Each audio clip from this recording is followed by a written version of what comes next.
Selamat malam, Assalamualaikum warahmatullahi wabarakatuh. Salam sejahtera untuk kita semua. Malam ini kami dari Pusdatinkom BNPB bersama dengan Kepala Badan Geologi Bapak Eko Lelono yang juga didampingi oleh Kepala Pusat Vulkanologi dan Mitigasi Bencana Geologi Ibu Andiani, kemudian Kepala Pusat Krisis Kementerian Kesehatan, Kepala Pusat Meteorologi Publik dari BMKG, kemudian nanti juga akan bergabung bersama kita Sekjen PMI Bapak Sudirman Said yang saat ini masih dalam perjalanan di kereta. Kemudian juga kita masih mengharapkan Bapak Kepala BNPB bisa bergabung dari lapangan. Saat ini beliau masih meninjau beberapa titik pengungsian bersama dengan Bapak Menko PMK, Bupati Lumajang, dan Kepala BPBD. Dan kita harapkan Kepala BPBD Kabupaten Lumajang nantinya bisa bergabung dengan kita untuk memberikan informasi update situasi di lapangan. Baik, untuk kesempatan pertama kami dari BNPB akan menyampaikan beberapa progres yang sudah kita laksanakan untuk penyelenggaraan penanggulangan dan tanggap darurat pasca bencana erupsi Gunung Semeru berdasarkan update yang kita terima dari Pusdalop BNPB pukul 17.30 waktu Indonesia Barat. Ada beberapa poin. Yang pertama, Kepala BNPB bersama tim tadi siang tiba di daerah terdampak Kabupaten Lumajang pukul 12.00 waktu Indonesia Barat yang langsung memimpin rapat koordinasi tanggap darurat bersama Gubernur Jawa Timur, segenap Forkopimda, dan pemerintah daerah Kabupaten Lumajang. Dalam rapat tersebut dan kemudian diupdate dengan laporan dari Pusdalop per pukul 17.30 ini, jumlah korban meninggal dunia terdata hingga saat ini berjumlah 14 orang. 2 orang dari desa Supiturang atas nama Puniem dan Bawon Triyono. 5 jiwa saat ini ada di RS Haryoto. 5 jasad ada di RS Bayangkara, belum teridentifikasi identitasnya, dan 2 jiwa di desa Sumberwuluh. Untuk jasad yang ada di Rumah Sakit Dr. Haryoto, itu yang dari desa Curah Kobokan teridentifikasi atas nama Yativa, RT 15 RW 5 Curah Kobokan, Luluk Edi di RT dan RW yang sama, kemudian Edi Pranowo, Dusun Sriti, Desa Sumber Urip, yang meninggal juga di RSUD Haryoto. Ada 5 korban lainnya yang dibawa ke RS Bayangkara Lumajang, itu belum kita dapatkan identitasnya. Sedangkan untuk Kecamatan Candipuro, 3 orang meninggal dunia atas nama Dava 14 tahun dan Siti 40 tahun. Dava ini dari Dusun Kajar Kuning juga dibawa ke RS Dr. Haryoto. Kemudian Siti 40 tahun dari Kampung Renteng, Dusun Kebondeli Utara, Desa Sumberwuluh. Korban terakhir 50 tahun atas nama Besut, Dusun Kebon Agung, RT 1 RW 4, Desa Sumberwuluh. Artinya jumlah total korban ini bertambah 1 orang dari rilis yang kita keluarkan tadi siang jam 12.30. Di posisi 13 orang saat ini pada posisi 14 korban meninggal. Kemudian untuk perkembangan data korban luka berat di Rumah Sakit Dr. Haryoto itu berjumlah 8 orang, RSUD Pasirian 16 orang, RS Bayangkara 3 orang, Puskesmas Penanggal 8 orang, dengan total korban luka berat 35 orang. Adapun untuk luka ringan itu berjumlah 21 orang, sehingga jumlah total korban luka itu berjumlah 56 orang. Angka ini juga berkurang dari rilis yang kita keluarkan tadi siang sejumlah 69 orang. Artinya angka yang 56 orang ini adalah hasil dari informasi juga langsung dari Kepala Badan Nasional Penanggulangan Bencana Lejen TNI Suharyanto yang saat ini sedang berada di lapangan dan meninjau korban di beberapa lokasi. Kemudian untuk jumlah masyarakat terdampak, artinya jumlah masyarakat yang terdampak baik itu awan panas guguran di 2 kecamatan, kemudian masyarakat terdampak debu vulkanik di 8 kecamatan, itu total 5.205 jiwa dengan 1.300 orang di pengungsian. Ini juga bertambah dari rilis yang kita keluarkan tadi siang sejumlah 902. 1.300 orang ini merupakan informasi juga langsung dari Kepala BNPB dari lokasi terdampak di Kabupaten Lumajang. Dari jumlah tersebut masih ada 9 jiwa yang saat ini masih dalam proses pendataan status korban. Apakah hilang atau korban meninggal, ini masih dalam pendataan, kita belum menerima informasi yang detailnya. Seperti tadi disampaikan oleh Bapak Kepala BNPB dari lapangan, saat ini belum terbentuk posko terpadu tanggap darurat, sehingga koordinasi dan penataan giat serta pendataan korban itu masih terpisah antara satu pos dengan pos yang lain, belum kita satukan, sehingga tadi arahan dari Kepala Badan Nasional Penanggulangan Bencana malam ini sudah harus terbentuk satu posko terpadu, sehingga kegiatan dilakukan di sisi timur Gunung Semeru di Kabupaten Lumajang dengan kegiatan dilakukan jika ada di Kabupaten Malang sisi barat Gunung Semeru itu bisa terkoordinasi dan data bisa terkonsolidasi dengan lebih baik. Kemudian untuk dukungan logistik awal, BNPB bersama Pemprov Jawa Timur, PMI, Kementerian Sosial, Kementerian Kesehatan, dan relawan seperti Rumah Zakat, Basnas sudah mengirimkan logistik dasar yang cukup. Yang kita lakukan sekarang di lapangan adalah memastikan bahwa logistik ini bisa sampai di lokasi-lokasi dan masyarakat yang terdampak.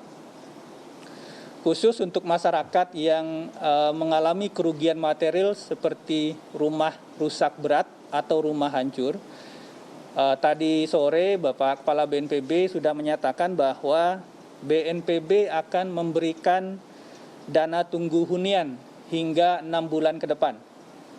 Artinya sampai nanti rumah mereka dibangunkan kembali dengan dukungan pemerintah di lokasi yang baru. Saat ini lokasi yang baru ini masih didiskusikan dan dimatangkan oleh pemerintah daerah.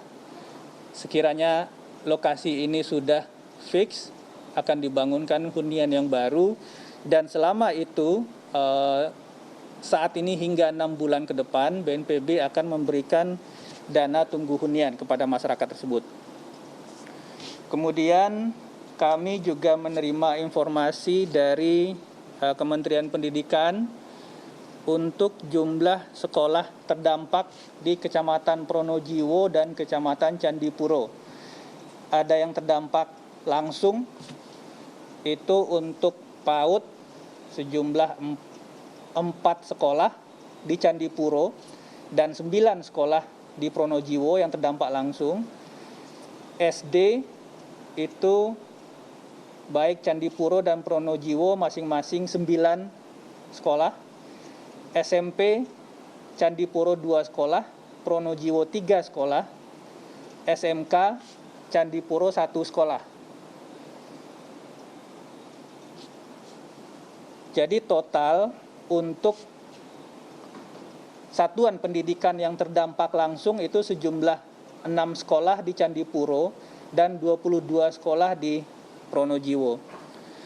Selanjutnya juga ada nantinya akan disampaikan oleh Kepala Pusat Krisis Kementerian Kesehatan mengenai bantuan penebalan nakes yang sudah sampai di Lumajang dan pola kerja tim nantinya yang akan melakukan mengecek kondisi kesehatan pengungsi di 4 titik yang sudah ada saat ini.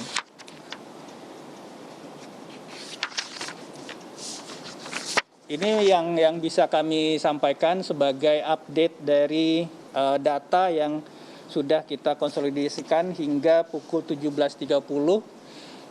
Berikutnya mungkin saya akan memberikan kesempatan untuk Kepala Badan Geologi, Bapak Eko Lelono, untuk menyampaikan update situasi dari aktivitas vulkanik Gunung Semeru terkait dengan tadi banyak pertanyaan juga kepada kami, ada aktivitas di pagi hari yang menyebabkan penghentian proses pencarian sebentar, dan kira-kira bagaimana dinamika aktivitas vulkanik dari Gunung Semeru ini dalam waktu dekat. Bapak Kepala Badan Geologi, kami persilahkan.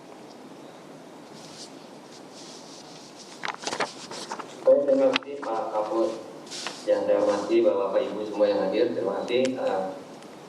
Memang setelah atau pasca letusan kemarin, hari Sabtu kemarin, kemarin siang gitu ya, sore. Nah ini masih kita rekam beberapa erupsi lagi, ya, yaitu berupa awan panas guguran. Ini memang ciri khas dari Semeru ini adalah erupsinya berupa awan panas guguran. Itu ada setidaknya 3 kalau nggak salah. Nanti mungkin kalau kurang Ibu Kepala Pusat Vulkanologi akan menambahkannya. Jadi yang pertama itu terjadi pada tengah hari, dini hari ya, yaitu pukul 00.30-an ya. Kemudian setelah subuh pukul 5 itu juga ada erupsi awan panas guguran. Kemudian yang ketiga tadi pagi pukul 10-an ya, pukul 10 itu lebih sedikit lah. Itu juga ada awan panas guguran. Nah yang 2 pertama itu memang tidak terlihat seberapa jauh luncurannya ya, karena visualisasi tertutup oleh kabut gitu. Kemudian yang jam 10 ini masih bisa terpantau, dan yang 10 pagi itu yang lebih kurang 2 km ya dari puncak itu luncurannya. Jadi mungkin agak sedikit menurun jarak luncurnya ini dibandingkan dengan yang hari Sabtu kemarin yang cukup besar. Ada informasi 10-11 kilo, tapi ada juga yang mengatakan 45 kilo. Ini masih kami selidiki ya, karena tidak mudah juga untuk mencapai lokasi itu. Jadi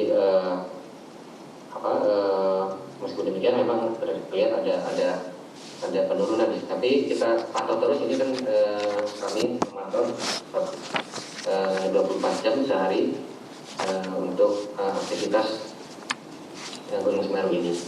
Ya mudah-mudahan erupsi lain tidak terlalu besar ya, meskipun nanti akan terjadi lagi sesuai dengan sebelum-sebelumnya, tapi kami berharap tidak terlalu besar. Dan kemudian juga yang perlu kita waspadai adalah kemudian juga curah hujannya tidak ekstrim gitu ya, sehingga tidak memicu hal-hal yang lain. Jadi itu kira-kira Pak Kapus, kami masih melihat, masih memantau ini, memonitor dan masih mencari data-data untuk bisa memastikan kejadian kemarin itu kira-kira penyebabnya yang pasti itu apa gitu ya, karena dari rekod seismik kami juga normal saja seperti yang sebelum-sebelumnya. Apakah ini ada faktor eksternal ya, berupa curah hujan tinggi sehingga menyebabkan ketidakstabilan kubah tadi ya, kubah lava, sehingga terjadilah awan panas yang luncurannya cukup jauh begitu. Saya kira mungkin itu dulu update yang kami lakukan. Jadi kami ke depan ini terus memonitor aktivitas dari Gunung Semeru ini. Mudah-mudahan aja kita berdoa bersama, mudah-mudahan tidak ada hal-hal yang luar biasa terjadi begitu. Mungkin demikian dulu Pak Kapus. Baik, terima kasih Pak Kepala Badan. Mungkin nanti jika ada hal lain yang perlu ditambahkan, kita perdalam di diskusi. Berikutnya tadi Pak Kepala Badan Geologi sudah menyampaikan bahwa ada faktor curah hujan juga yang penting untuk kita ketahui, baik terkait dengan aktivitas vulkanik itu sendiri maupun kaitannya dengan aktivitas nanti di lapangan. Bersama kita sudah hadir juga Bapak Fahri Rajab, Kepala Pusat Meteorologi Publik, yang mungkin bisa memberikan informasi tentang kondisi cuaca esok hari dan mungkin jika berkenan juga ditambahkan kondisi angin terkait dengan keselamatan penerbangan. Pak Fahri, kami persilakan. Ya, terima kasih Pak Kapus, Bapak Ibu, rekan-rekan semua. Untuk kondisi cuaca di sekitar Gunung Semeru memang kita perkirakan masih ada potensi hujan dengan intensitas ringan hingga sedang, bahkan di siang hari ada potensi lebat ya sampai dengan 3 hari ke depan. Nah, ini yang perlu menjadi kewaspadaan kita. Jadi juga untuk proses evakuasi juga mungkin perlu menjadi kewaspadaan bahwa masih ada potensi hujan baik itu di daerah lereng maupun di daerah puncak Gunung Semeru. Nah, untuk kaitannya dengan sebaran abu vulkanik dan juga angin.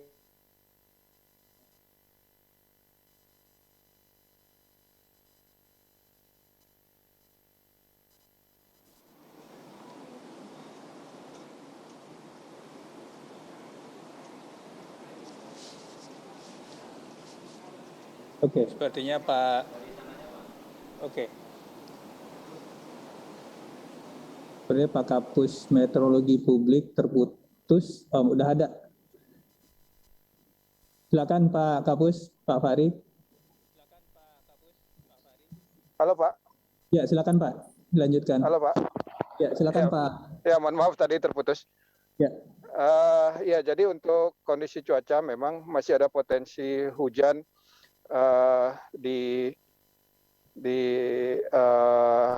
puncak maupun di daerah lereng ya, terutama pada siang hingga sore hari. Nah, untuk kondisi angin, terutama sebaran vulkanik, abu vulkanik, di sini sudah hadir juga Kepala Pusat Meteorologi Penerbangan, Pak Kapus. Mohon izin, apakah bisa diperkenankan Pak Edison untuk menjelaskan lebih lanjut tentang abu vulkanik, Pak, dan juga kondisi angin untuk penerbangan? Baik, terima kasih Pak Fahri. Jadi kita masih punya peluang untuk hujan ringan hingga sedang esok hari di sekitar Gunung Semeru ya Pak ya? Iya, ada potensi lebat juga Pak, terutama di siang hari. Oke, ada potensi hujan ringan hingga sedang dan lebat khususnya di siang hari. Mungkin ini menjadi informasi sangat penting untuk teman-teman relawan dan personil TNI Polri di lapangan.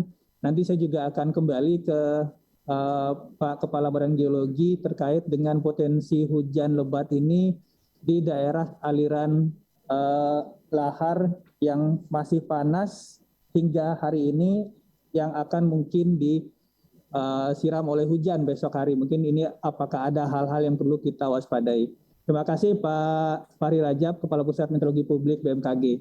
Berikutnya kami persilakan Pak Edison Kurniawan, Kapus Penerbangan BMKG untuk menyampaikan hal-hal yang mungkin perlu kita informasikan terkait dengan keselamatan penerbangan. Kami persilakan Pak Edison. Baik, terima kasih Pak Kapus. Assalamualaikum warahmatullahi wabarakatuh. Selamat malam dan salam sejahtera untuk kita semua.